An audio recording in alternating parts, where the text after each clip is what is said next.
Hi friends, நம்ம இன்றைக்கி carrot halwa பண்ண போகிறோம். கேரட் எடுத்துக்கோங்க. இந்த மாதிரி தோலை சீவிட்டு அரைச்சாச்சு. நம்ம இப்போ இது அல்வா எப்படி செய்யலான்னு பார்க்கலாம். அதுக்கு முன்னாடி இதில் கொஞ்சம் இதை எடுத்து நல்லா நெய் ஊற்றி பால் ஆட் பண்ணுவாங்க. இது பால்லாம் ஆட் பண்ணல நான். இது நல்லா வதக்கி நம்ம சர்க்கரை ஆட் பண்ணி அதோட கொஞ்சம் நெய் ரொம்ப உருக்கிடுச்சு. இப்போ நம்ம சுகர் ஆட் பண்ணி திருப்பி நல்லா வதக்கணும்.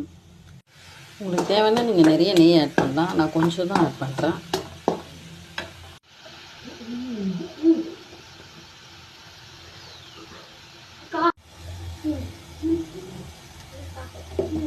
கொஞ்சமாக நெய் ஆட் பண்ணிக்கோங்க. ஆட் பண்ணி திருப்பி நல்லா ஃப்ரை பண்ணி இங்கே எவ்வளோ கம்மியாயிடுச்சு. இன்னும் பாருங்கள் எவ்வளோ கம்மியாயிடுச்சு. இன்னும் நல்லா ஃப்ரை பண்ணோம்.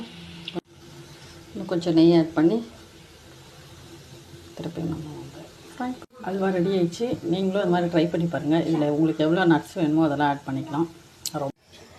அல்வா ரெடி. நீங்கள் கொஞ்சம் நேரம் வச்சுருந்தீங்கன்னா இதில் எவ்வளோ நெய் இருக்குதுன்னு அப்புறம் தெரியும்.